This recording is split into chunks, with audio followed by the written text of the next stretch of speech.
Hello everyone and welcome to our 6th seminar of this series, From Single to Mingle in Just Under 30 Seconds, the how-tos in deciphering the dating code. Today's topic will help you build long-lasting and loving relationship with your significant other. Now, many of you came across my TV show, The Happiness Journey with Dr. Dan, where I invite guests from all walks of life to share their journey in overcoming difficult challenges in their life and managing to keep moving forward, despite their hurdles. So how do you define happiness? Now, we all have a different definition to what happiness means to us, individually speaking. For some, it's a huge mansion by the ocean, while others would prefer excellent health and longevity. Now, most of us also look for that special someone to spend their life with. Once you find that person, it takes time and effort and lots of energy and patience to keep the relationship joyful and long-lasting. Now, today, we'll talk about those tools needed to succeed. Now, I have brought guests with extensive knowledge in the field of dating and relationship, and they will share with us their expertise in all of us. Now, my name is Dr. Dan, and I'm your host for today's seminar. I have a doctorate degree in organizational leadership and communication with a minor in quantum physics. I'm also a practicing therapist covering issues such as self-esteem, weight and anger management, and also do marital and relationship counseling. I do individual and group therapy as well. Now, for more information, you can contact me at the number below. Now, it is time to introduce our guests for today's seminar. We have Schoen, Sharry, Clarke, Melanie, and Erika. Welcome, ladies, to the seminar From Single to Mingle. Thank you. Now, Amy, please, the floor is yours. Introduce yourself. Okay, hi. I'm Schoen, and my company is Motivated to Marry. I'm actually a professional certified coach and a life and relationship coach. So I help people really look at their lives and see how dating and relationships is fitting or not fitting into their lives. And I've been doing this for over 12 years in the Washington, D.C. area. Although with Skype and FaceTime, we can coach anyone from anywhere these days. Excellent. Well, thank you for being here. Sharry. Hi, I'm Sharry Clarke, and I'm a licensed marriage and family therapist, a relationship coach, as well as an ADHD coach. And I kind of wrap all of those things together to help individuals as well as couples. And a lot of people choose to come see me because ADHD is kind of raising some havoc in their marriage, and so I can help them both ways. I also do something else very fun, which is teach conscious dating workshops. Yes. And people come for a weekend. It's actually 2 weekends, and they learn about themselves. They learn what their non-negotiable requirements are, and the ultimate goal is to get into a very healthy relationship. Well, we'll talk further about conscious dating. I'm very curious about it. Melanie. Okay. So I'm Dr. Melanie Ricaurte. I'm a licensed psychologist and a certified sex therapist. And I work with a wide range of issues, really anything related to mental health, struggles with anxiety, depression, self-esteem. But one of my main areas of specialty is couples therapy, sex therapy, and really anything that impacts how individuals and couples experience intimacy and can build healthy, satisfying relationships. Beautiful. Thank you for being here. Erika, finally. My name is Erika Ettin, and my business is called A Little Nudge, and I give people just that in the world of online dating. So before patients or clients are able to work with any of the wonderful other guests here, they have to put themselves out there and get into that relationship, and that's my specialty. Helping market people online, helping save them time by doing online dating, giving them pointers on online dating, and making sure they're successful at online dating. But not just that, once they get to the first date, making sure they know what to do and how to follow through. So that's my area of expertise. Beautiful. Then excellent. So what we're going to do is that we're going to ask questions not in specific order. I just based on the question that was prepared, I was able to kind of sort out what are the best questions for the audience and for the viewers. I'm going to start with you, Melanie. There's been a famous book called The 5 Love Languages, okay? And I think it's Chapman, right? And what is your application of those 5 love languages to make sure that the relationship goes healthy and long-lasting? So the way I think about love languages is very much the way I think about language in general. So for example, if you speak Chinese and I speak German, and we keep just trying to speak to one another in our respective languages, we might pick up things here and there, but for the most part, messages won't get through. it's very similar with love languages, that we each experience and express love in our own unique ways. So for some people, it may be about spending quality time with one another, and that really might mean just going on hikes together, or for other people, really deep emotional conversations where they share things about themselves. Other people may really value thoughtful gifts where the person really went out of their way to think about them, prioritize them, and thought of something special for them. Other ways to experience and express love might be through acts of service. So the dry cleaning, or doing dishes, or vacuuming for some people, because that lifts a weight off that person's shoulders. It really ends up being an effective way for that person to feel loved. So we all experience and express love in many different ways, and honestly, I feel like through my work with couples that it's actually beyond the 5 love languages for many individuals, but it really is about each specific couple, each specific person being able to dialogue and deeply understand what those needs are about, where they come from and why, and communicate to one another in a way the other person will experience it and feel loved, rather than giving something that the other person doesn't experience as love. Do you think that culture can also be a specific love language if they don't understand each other's culture? It's huge, yes. It's huge. Okay. Yep. Excellent. Now, Amy, let me ask you. Now, you said that what is needed to be able to succeed in a long-lasting and happy relationship, especially to your research and experience? Well, I work with mostly singles who are going into relationships, and then I do also work with couples when they are new couples, and really getting them aligned in their way. So what do they need? They need understanding and respect. They need a way to communicate with one another in a constructive way, and not a way that is going to be fighting or infighting, you know, to really honor each other in the relationship. One of the things is we're very busy today in where we live, and so to have time for each other every day. They say it's very important to communicate and make time to communicate each day. And it's also really important to express appreciation of your partner, and to find ways to show that you appreciate them. In the love languages, there are many ways that you can express, but to even just say, I appreciate what you're doing, even if it's something silly as taking out the garbage. I mean, I don't like to take out the garbage, so when my husband does it, I say, oh, that's really nice that you did that. So your love language is act of service. Actually, I am multilingual, and Okay. I actually have a little bit, I think that some people have more than one language. You may call it high maintenance, Okay.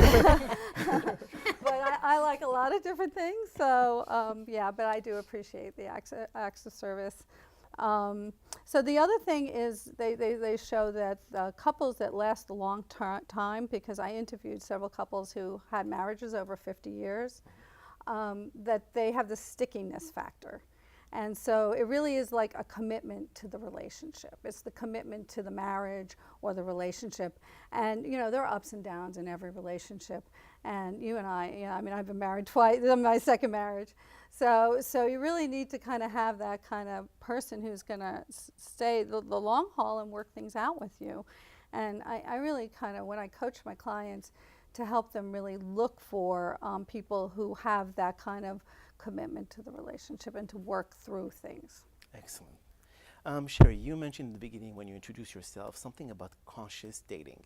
Now, I know that consciousness survived despite the physical death of a body. So do you apply the same principle when it comes to conscious dating? Is it like, do you ask people to say that I'm me, I am a person, and this is how I, exert myself when it comes to dating? Well, yes. Most of the time, people unconsciously kind of go through life, and especially dating. She's cute or he's handsome or whatever, just kind of, picking somebody out of the street. What I teach in the conscious dating is to look inside yourself, really figure out who you are, what you like, what your vision is, what your goals, your interests, and then come up with probably about 10 non-negotiable requirements that will make the relationship work for you. And just like Amy said, we're trying to help people have these long-term relationships and decide what makes that good in the stickiness, I love that term, Amy, factor, that they're committed. And that could be one of your long-term or one of your non-negotiable requirements, is to have somebody who's really committed to stay with you through thick or thin. We all know life has its ups and downs. So then when you start to date, and things like online dating and all can come in there, you really know what it is you're looking for and what fits for you. Beautiful. Erika, your turn. All right. Before you get into a relationship, you need to date. Exactly. Obviously. Yes. And now, Which some people forget. They think they just go from point A to point Z, but they're missing all the good stuff in what are the between. good stuff That's what exactly? I get to work with people on. The dating, the meeting. is Tinder the good stuff, you mean? Could be. Tinder could be the good stuff. It's all about, it doesn't really matter the medium. It's just whichever medium you're proactive on and actually want to meet someone on. Now, That do will you be feel successful. As a dating coach, when it comes to coaching your client, Mm-hmm. do you recommend a specific approach that will be 90% successful versus how do you determine exactly what will be good for them? First, we have to define success, right? Because I do believe that each of us has a different definition of success. So I come in much earlier, and I actually am less attached to the outcome for my clients. If they enter a long-term relationship and that's what they're looking for, that's great. If they're not looking for that, that's great too. So I define success, at least for my clients, as are you getting more attention online and are you going on more dates? Because beyond that, the rest, they're more in control of that, right? So no, I could never say if you do this, you'll be 90% successful, because success is different between every person. Now, there are things you can do, mainly be proactive at whatever you're doing. A lot of people think they can sit on their couch and then prince or princess or whomever charming will show up and knock on the door. That's not life, right? So I do teach people how to be proactive at online dating, how to send messages that get responses, also which events they could go to increase their chances, how to talk to strangers at events, how to talk to strangers at the supermarket. So I work with people on all levels of putting themselves out there. That is what garners success. Now with all the disappointment that you see online, the deceit, like people lying about their picture when they posted when they were 20 years old and now they're 50, do you feel We've that all had that. I mean, it obviously. happens. Do you feel that this is kind of like very disconcerting for many people and they kind of give up on online? I do unfortunately think people give up based on one bad experience. Everyone remembers the one bad, right? Even when you watch the news, you remember the one bad. You don't remember the kitten being saved from the tree. You remember the horrible fire, right? And it's very similar. You go on one bad date and you associate that person with that online dating site, and so now that online dating site is bad. But I encourage everybody to separate everything out. Each instance, each date is its own discrete event, right? So if you go in thinking that everyone's going to be a liar, then that's what you'll find. But if you go in thinking that there are amazing people with great possibilities out there, then that's what you'll find. So a lot of it is just an attitude shift. I always say your dating life is not only as bad or good as your last date, because some people get so into that emotional roller coaster that they forget to see the big picture. Beautiful. Anyone here in the audience would like to share their fascinating online dating experiences? Oh God, what are you inviting? I mean, I'm sure that everyone has been using like Plenty of Fish or Match.com or eHarmony or Tinder or whatever it is. So I think this is something that would be good to know if anyone would like to be able to participate and kind of enlightening us with your fascinating experiences. Anyone? No? That would be good, no? Or at least a question that you'd like to ask the guest panelists. As I said, this is interactive seminar. I want you to be able to contradict them any way you can. No? Okay, then we'll move on. Oh, no. Oh yeah, please. If you could walk to the front. Hi. It's not. Yeah, there's okay, no got speakers it. or anything like that. It's on. We can hear you. Okay. So I do research in suicide after being in a couple, so suicide related to relationship distress. And so I think that what you have to say is really happy. And so not to bring, the fire to the conversation, but how do you help people distinguish you know, trying to be sticky versus getting out of a bad relationship. Right, okay. Well, can I speak to that? So I work with my clients first. I think it's very important before you go out date to have a real clear picture of what you want from your life and what's important to you. So I work very deeply around people's values and what's important to them. And so when you're looking at a relationship, you can really assess, is this person really aligned to your values, or is this person kind of stepping on your values? And we set boundaries for our clients. Well, I do, and I know Sharry probably does too, boundaries about what works and what doesn't work.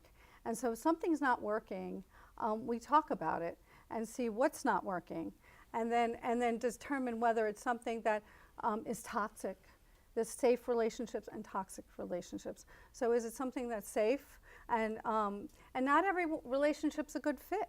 So you have to really assess whether this is a really good person that you can have a long-term relationship with. And that's kind of like the work that I do early on with my clients, is to, before you get your heart set and before you get really attached to someone, to determine whether this is really a good fit for you and a good relationship for the long term. Oh, sorry. I was just going to say, I help people all the time at the very early stages in a relationship figure out if it's not right for them. I work with a lot of people on breaking up and how to do it, because, I mean, my big thing is just, how does that person make you feel? And if they're not making you feel good about yourself, it's probably not the right person. So I come in way earlier, but if after a month they're saying, you know, this person isn't doing X, Y, and Z, I've talked to them about it, and I first coach them on talking to them about it, because you can't just break up without knowing if, no one's a mind reader, right? So if the person doesn't know you want it, then you have to tell them. But if they still can't do it, then I coach people all the time on what language to use on how to break it off in the early stages of the relationship. And I guess something to always consider is the first 9 months to 2 years of any relationship are very hormonal, right? They're very driven by hormones that kind of create rose-colored glasses that to some degree blind people about what the other person is really like. So getting beyond that point and really being assertive about one's needs, expectations, even before going into any relationship is really important.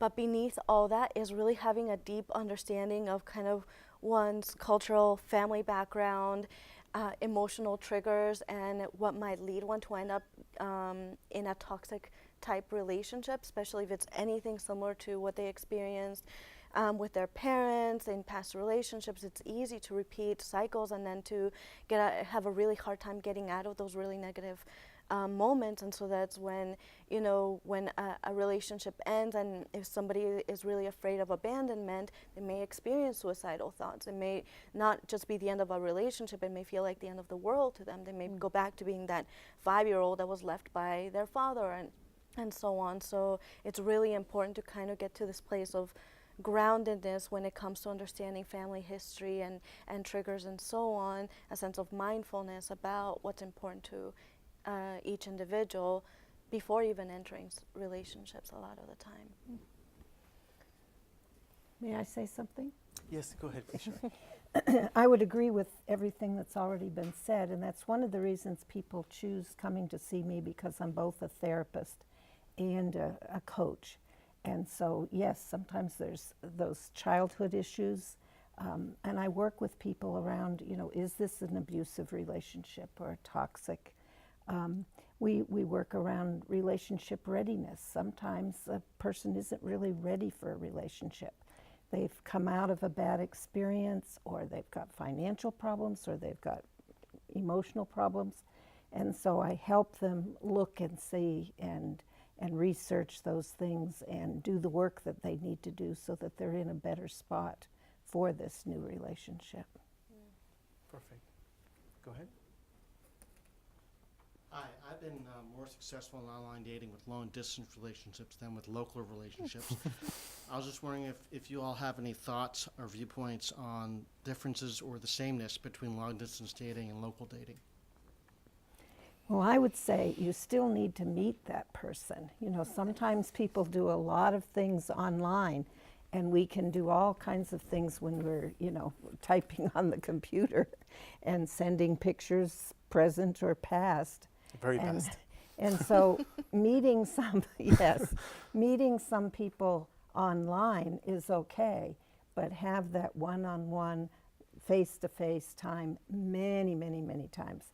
And I like how Melanie just said, you know, relationships 9 months to 2 years, somewhere in that vicinity. We sometimes think, oh, he's cute or she's cute or whoever it is that you meet, and instantly, you know, you're in love, and within 2 months you're engaged, and then you're, you know, ready to get married.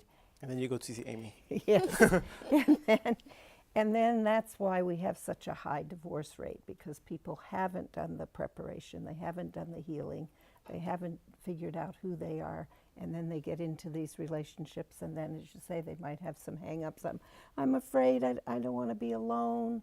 You know, all those reasons you stay in a relationship that really doesn't fit. Speaking to the long distance, because in the Motivated Married Dating Secrets coaching program, and I forgot to mention I have a whole coaching program on how to meet and date and be in relationship. I do have a whole sheet on long distance dating, and the thing I found when I studied it was that the couples, they didn't stay long distance too long. Within 6 months to a year, somebody moved to somebody else. And you do have to have a relationship, but I've seen successful long distance relationships.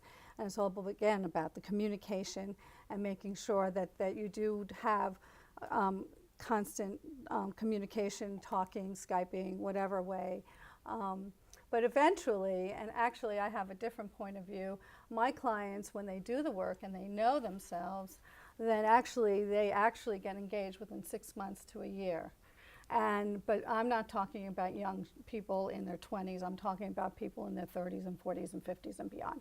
And based on your age, it really depends on your situation and your goals. And many of my clients who are looking to have families and maybe are in their late 30s and 40s, they have a time thing that they have to be conscious about. So it really depends on the age of the client and what their goals are. But long distance relationship, I mean, you can find love anywhere, and I've seen relationships that are cross-continental as well as, you know, actually just, you know, in the next town, you know, Baltimore, Washington, Yes. right? But also, you got to be careful when it comes to online dating. I think Erika will at least agree with that about dating scams. In the beginning, you will have always someone who's going to say, oh yeah, I'm in France or Europe, whatever it is, and said, then after you develop emotional attachment to that person, they'll say, oh, you know what, I lost my passport, I need money to be able to get it done so I could come and visit you. Always with the Western Union. I don't know. Western Union, MoneyGram, whatever it is. So, and then because you're attached somewhat to them after developing like 1, 2, 3 months long distance, you give up and you send them MoneyGram or Western Union, and then you realize that it was a man or the same gender on the opposite side of the online. So you got to be very careful. Now, if you have already met them and they live in another place and you've developed relationship with them, this is a different story, as Amy said. But online dating scam, watch out.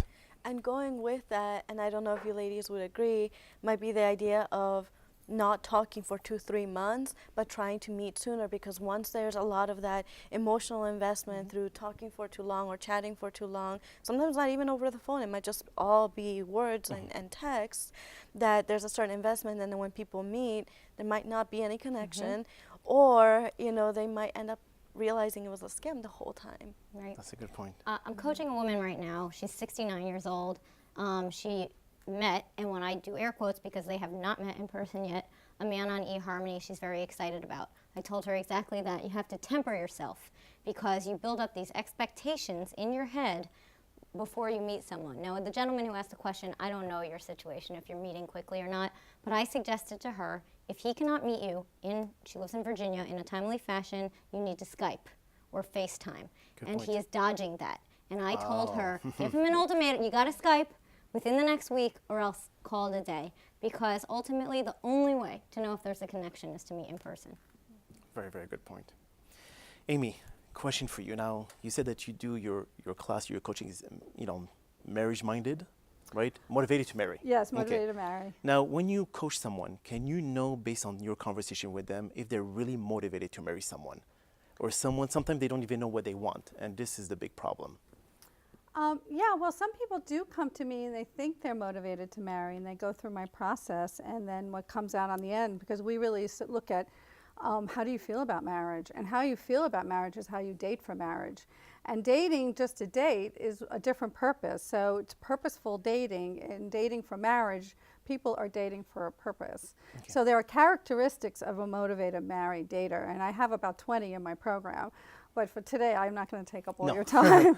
So, some of them are usually that wanting to have a family, or want to be married. A lot of their friends have gotten married and they don't want to be left behind. Okay. Somebody who probably is all set in all areas of their lives. They have a good job and everything else is set, especially for men. And that one thing to missing is having that significant Family, yeah. relationship, love, and family life. So that usually is someone who's motivated to marry. And so there are all these different things that really kind of, there are different signals that tell you if somebody, and just someone who's just follows through and just really shows you that they're interested and wants a relationship. And the one thing, again, that you can do is just ask, like, what are your goals? Communication. Well, Exactly. some people may not really want to say right up front, or some people feel embarrassed about it. But I kind of train my clients to say, listen, if they've got a problem with it, if you say, marriage is my goal, and what's your goal, and and you're afraid, I said, let them run. If they're going to run away, let them run, because that means they're not really in it. They're not ready to take that full step. Beautiful. Go ahead. My question has to do with dodging deception and disappointment in online dating. So many people I've talked to, including myself, they meet people online, they have great conversation, and then either you end up not meeting that person because they don't make time, or you find out later that they were deceptive. What advice do you have for picking up on red flags to avoid these situations? And what is it a reasonable timeline for demanding that you meet in person before deciding, okay, I need to let this go and not get my emotions and hopes wrapped up into it? All good questions. How long do we have? I could talk all day. So first, I'm going to put some rules out there. I recommend no more than 3 emails back and forth on each side before you meet for a date. Let's say you're on a Match.com and eHarmony and OkCupid, a site where you're actually typing the emails.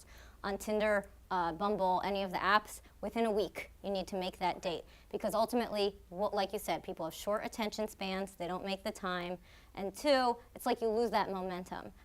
Like we all said before, you only know if you have chemistry if you meet in person.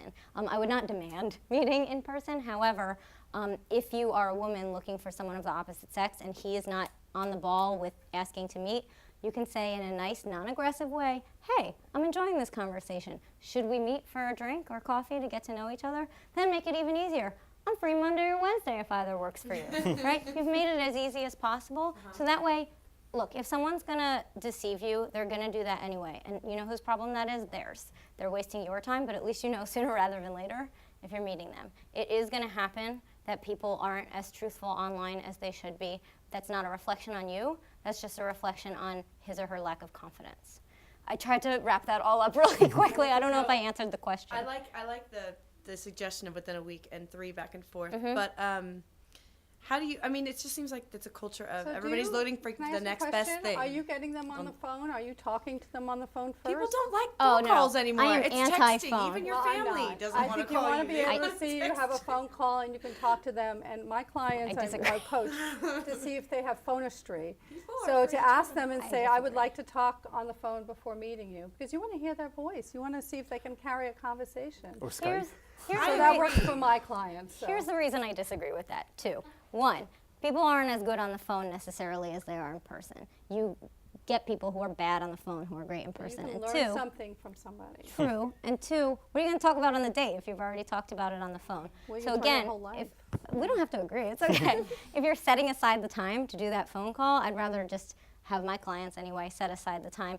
You're not spending 3 hours, hopefully. It's a drink or a coffee, it's 45 minutes, it's an hour, just to sit down in person. And you said they're looking for the next best thing. They're like serial daters who are, maybe they will make time to meet you, but then you get this feeling they're also talking to every other girl on that website. And that's not the right person for you. The right person for you will meet you, and when he finds out that he's really into you, he will not want the next best thing, because you are the best thing.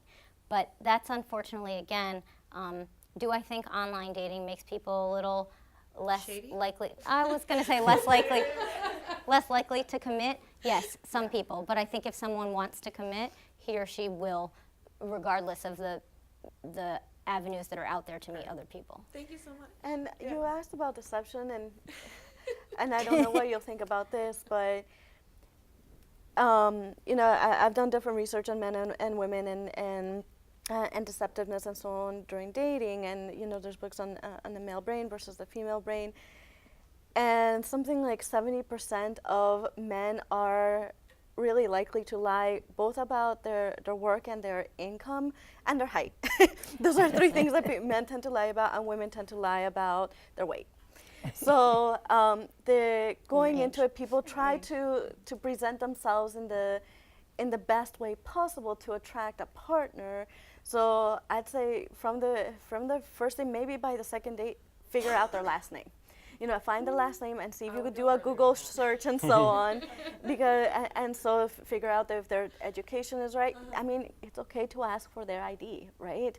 I think not necessarily in the first date, but on the second date, to know that the person you're dating, you're out there with, is not an imposter, right? It can be really easy to come up with, and that's where all these scams come in, and people get really nervous about saying, oh, who are you really, you know, show me your ID, but to some degree, it can really avoid a lot of hurt 2 months down the road when you've invested and they're somebody completely different than you thought they Good were. question, though. Don't you believe innocent until proven guilty, though? It seems like you're trying to prove someone wrong that way.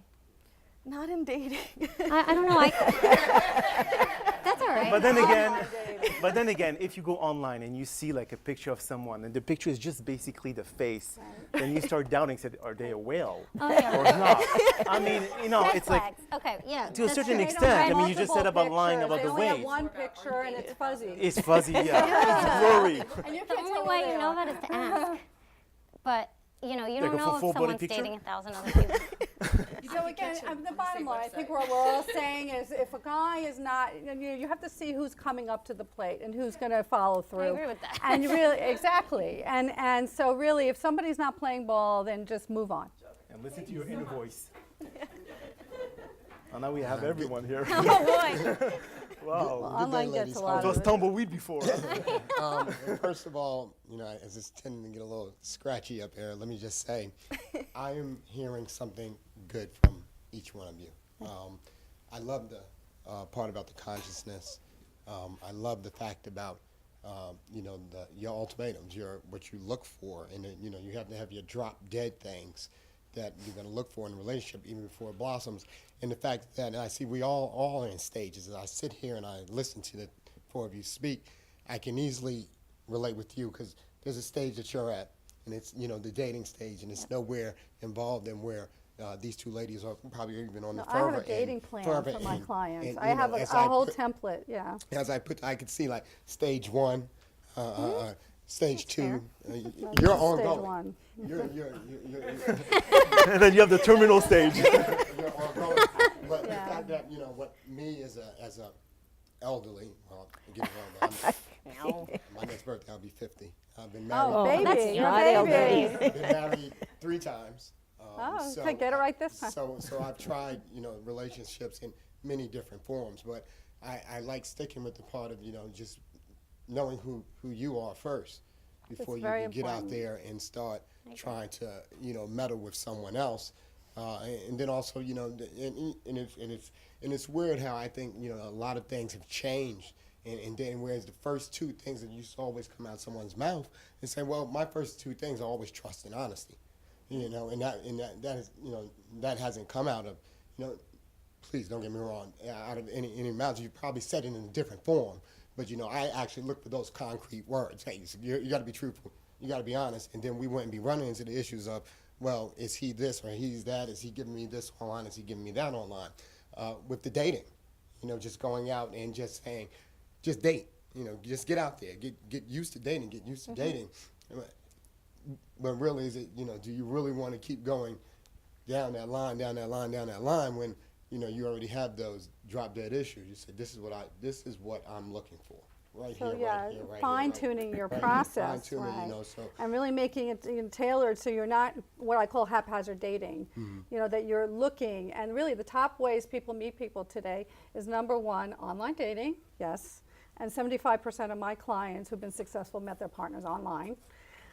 Through people they know, through their social network, and then also through like work and school and where you spend most of your time. So it's really about utilizing and taking advantage of all those avenues that are available to you. And also, we only have so much time and energy, so really really honing in on the things that are going to work for you. And when I work from values, we look at what values you have and then where you're going to find those people who share those values. Because values mean connection. And when you're connecting through your values, then you're making a stronger connection. And that's really what has to happen first. please continue. Yeah, and that helps you get out there. Thank you. Well, and if I might make another comment to you, I do a little bit of searching into what happened in these past relationships and what worked and what didn't work and what you learned from them so that you can get into a healthier relationship the next time. Yeah. Good. Write it down. Now, Sharry, if we apply this theory about conscious dating, what would you say, why do relationships fail if you apply like the whole process of consciousness? And why do people decide, well, this is not going to work or this is going to fail, so might as well stop now? Because some people just say, maybe I should give them more time. Maybe they're going to change. And again, people expect others to change in relationship, and this is where you are in the wrong path.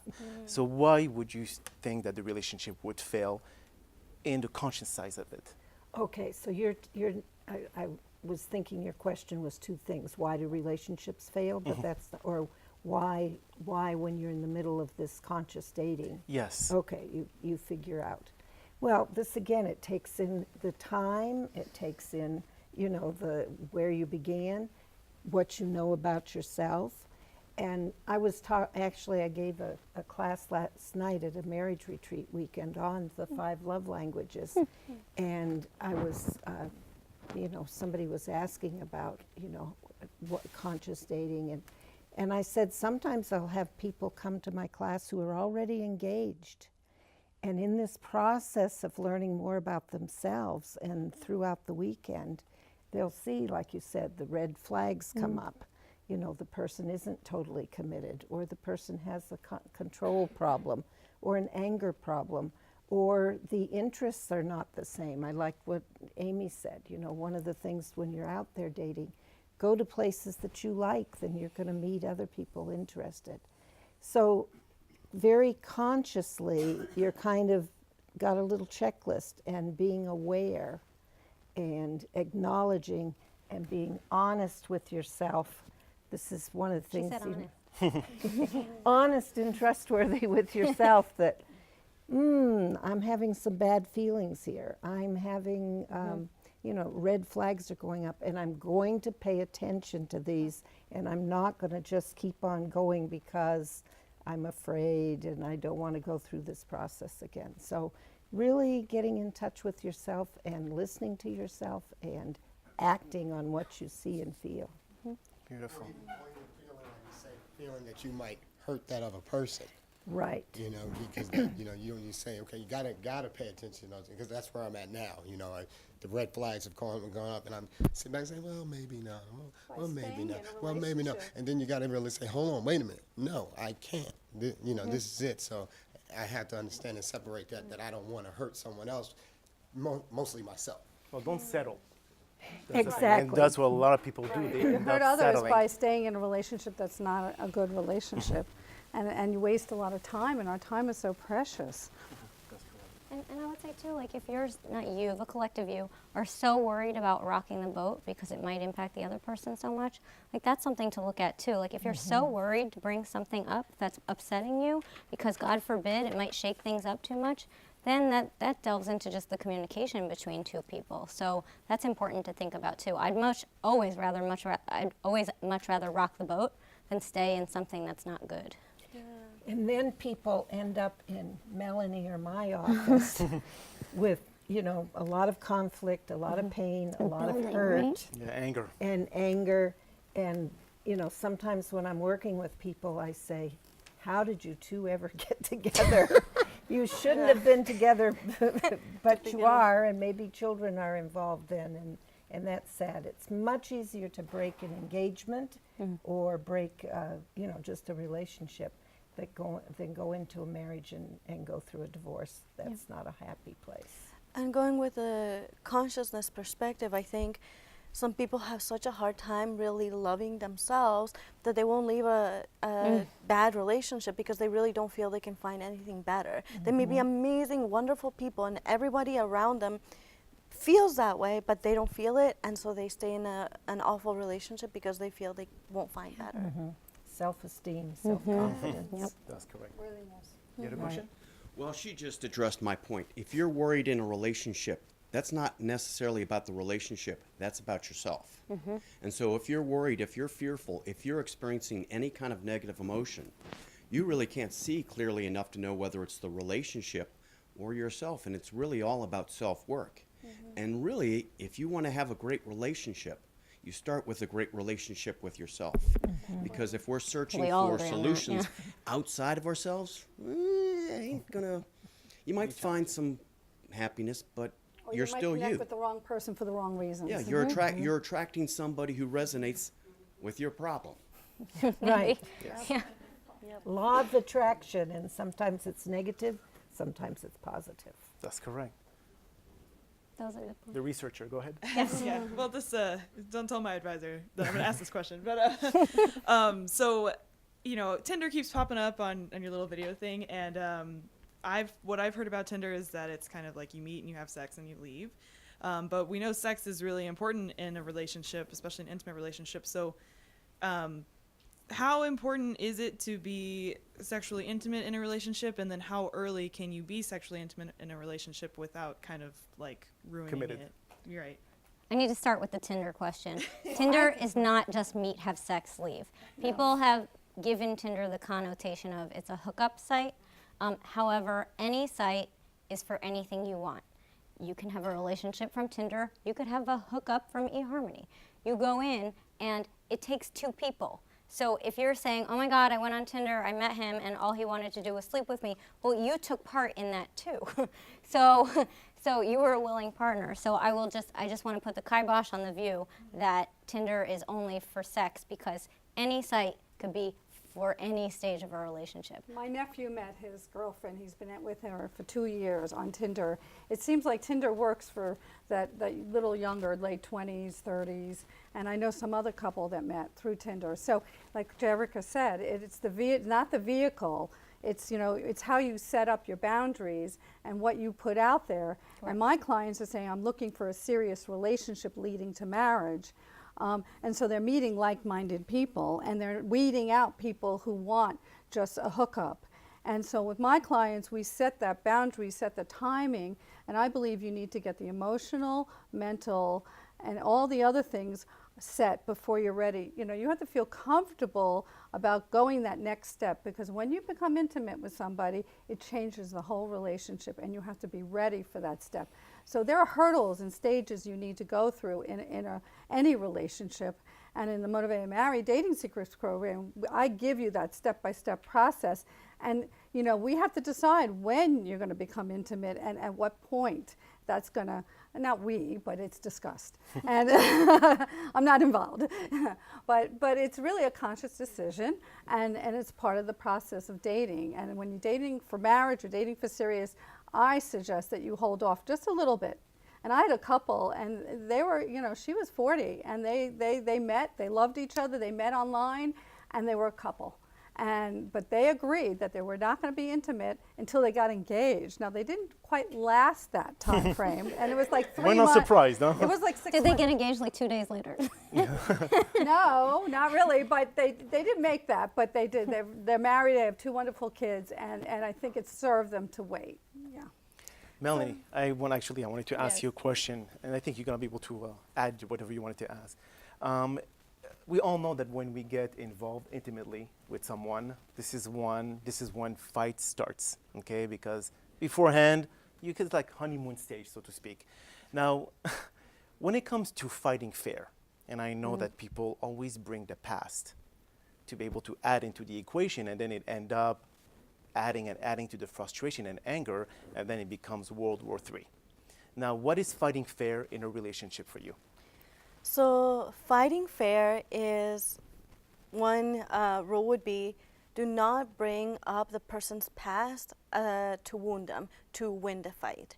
Fighting fair means in a relationship that if either person ends up hurt at the end and feeling like they lost, the relationship loses.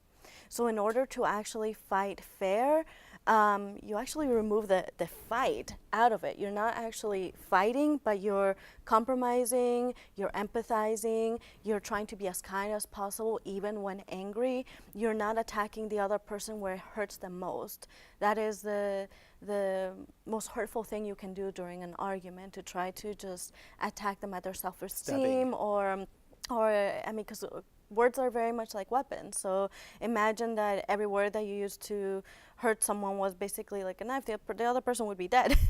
So an aspect of fighting fair really is removing the fight, removing the attacks, removing words in which the other person is getting wounded, but stepping back, consciousness, mindfulness, and thinking, how can I express myself? What can I say in this moment so that we can better understand each other and feel more connected at the end of this rather than disconnected and angry? So do you recommend to just kind of go your separate way for a few minutes, calm down, feel like, okay, what is the reason of our fight? Because some people just jump directly. Sometimes they fight, but they don't fight for the reason why it started originally.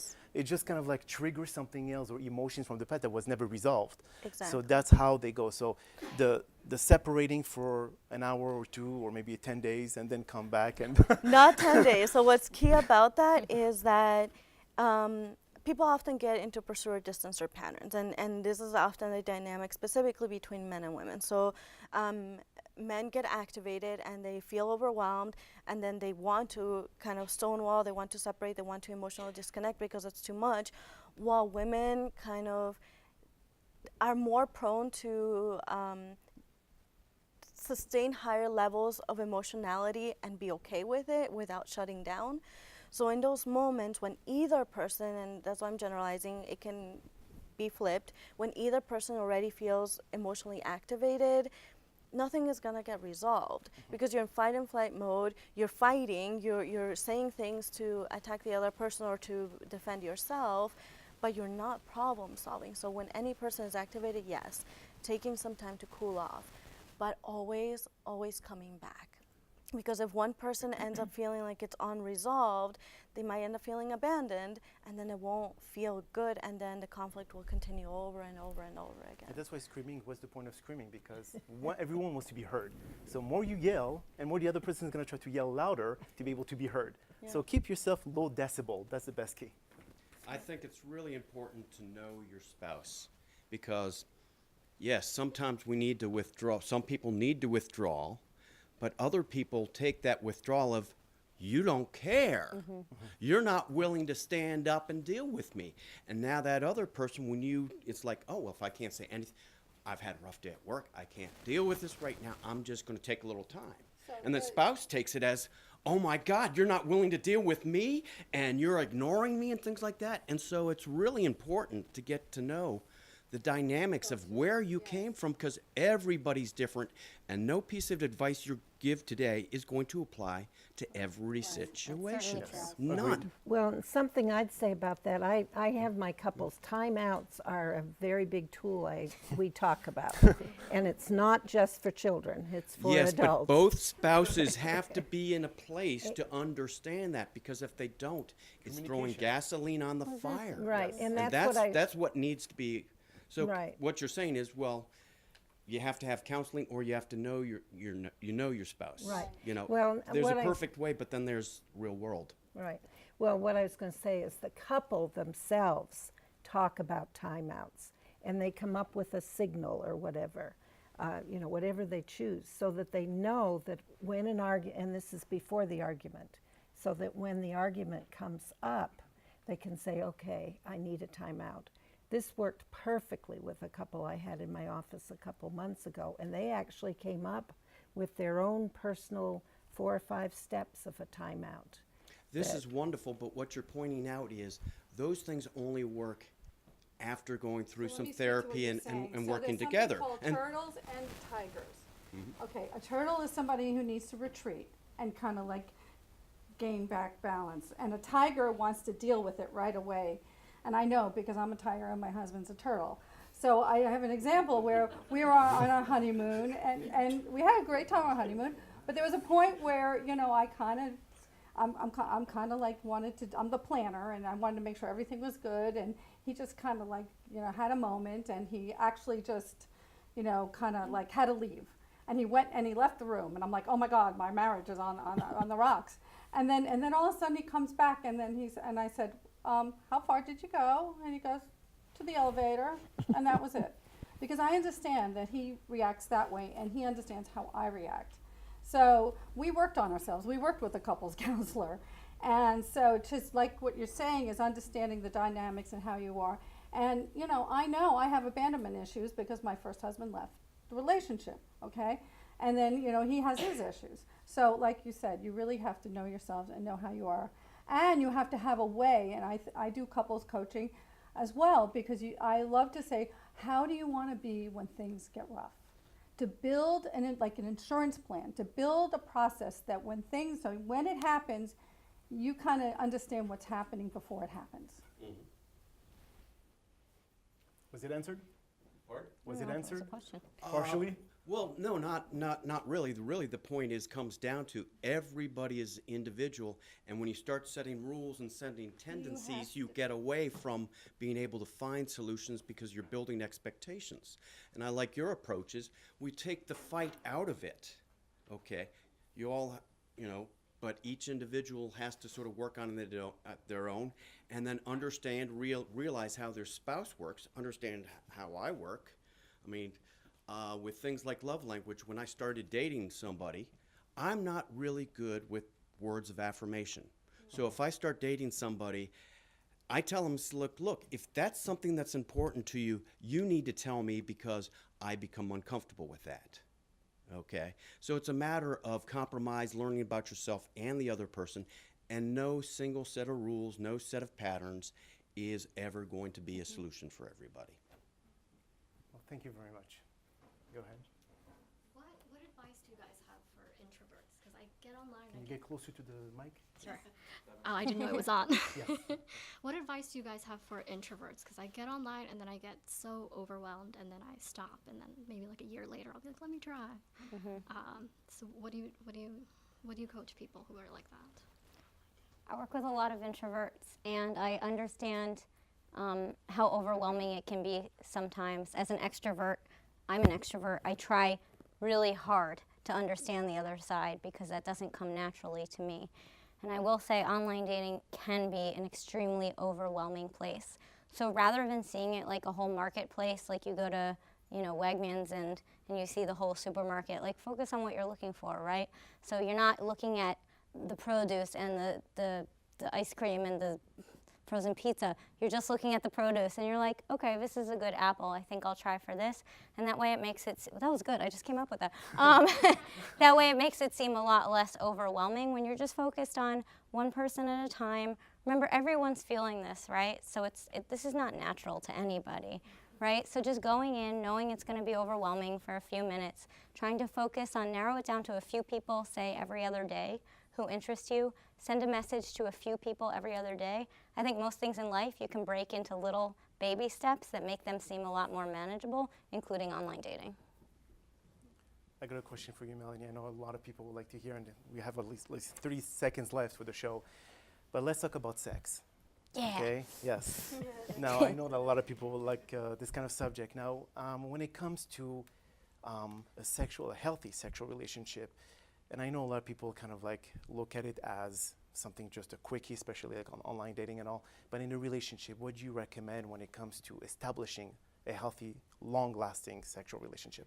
So prioritize it. I know that the question was about kind of how important is sex. One of the questions was asked, how important is sex? It's really important. It's one of the best ways for people to create intimacy, to feel connected. and it makes it easier to get through tough times if people are regularly having sex, because not only are they associating the other person with orgasm with positive feelings, their immune system is up, they're less tired, it's physical exercise and so on. It's just an overall positive experience because it has all that connection that's just built into the interaction. So prioritize it, make time for it. Kids come in, family comes in, work comes in, and sex ends up being the least important thing. But if people continue to prioritize it, then their relationship maintains a healthy balance. Thank you so much. Well, folks, that's all the time we have for today. And I would like to thank all of our guest panelists to be able to be here today and to share their wonderful experience and their wonderful knowledge to all of the viewers out there. Now, if you will all want to hear more about what they have to say when it comes to their help, or if you want to contact them, their information will be at the credit at the end of the show and also on the lower third. This is for our viewers online. Now, I would like to share a little tale here. I recently listened to a discussion with Rabbi Abraham Tversky, and he shared something quite amazing. And he said, this is how it goes. Now, a young man was peacefully fishing near a pier, and someone passed by and asked, "Why are you fishing?" Now, the young man answered, he said, "Well, that is because I love fish. I love the way it tastes, the texture, the smell, etc." So the other man answered, he said, "Well, you will take this fish out of his habitat, kill it, boil it, and eat it?" And the young man answers, he said, "Well, sometimes I like to stir fry it with vegetables, but I think you do get the point." Now, the message here is not about loving the fish. It's about loving yourself and become the fish because it tastes good, so it becomes a meal. Now, too much of what we call love is fish love. So when a young man or young couple falls in love with someone, what does that really mean? It means that he saw in the woman someone who he felt could provide him with all his physical and emotional needs, and she saw in that man that he can provide her with all the financial stability and security. Now, the truth is that everyone is looking out for their own needs. It's not love for the other. The other person becomes a vehicle for that person's own personal gratification. Society should start focusing on what we call external love. Means to focus more on what you're going to give to the other person and not what you're going to receive. An ethicist, Rabbi Dessler, stated that people make a serious mistake in thinking that you give to those whom you love. But the real answer is you love those to whom you give. The point he is trying to make is that if you invest yourself in someone, you give a part of you, and since self-love is given, everybody loves themselves, obviously. Well, at least I hope they do. And if they don't, this is when they come and see me and seek my therapy. So because you invested yourself in someone, now that part of me has become in you. So there's a part of me in you that I love. The bottom line is that true love is a love of giving, not receiving. My name is Dr. Dan Amzalag, and you have yourself a wonderful day.